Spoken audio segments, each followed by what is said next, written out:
question, though, isn't it, Reuben, whether you do just disapprove of horses being ridden full stop? Just answer the question. I think it's a fair one. Yeah.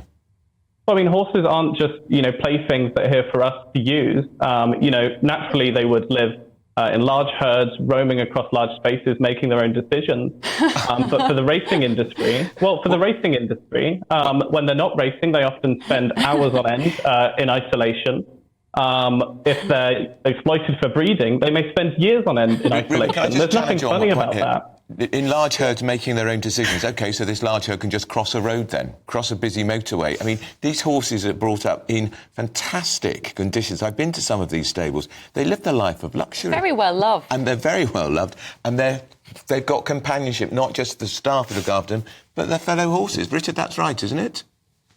Yeah, that's the point for us that are involved in the industry. We're being painted as sort of people who absolutely detest horses, whereas exactly the opposite is true. It provides employment for people who find it much more comfortable to be in a country environment, working with animals.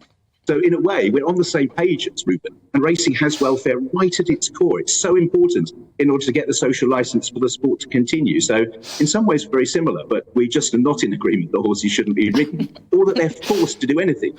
Anyone who does ride knows that you can't really force a horse to do something that it wants to, and it's capable of making its own decisions, whether it's being in a herd or whether it's actually being ridden by a human.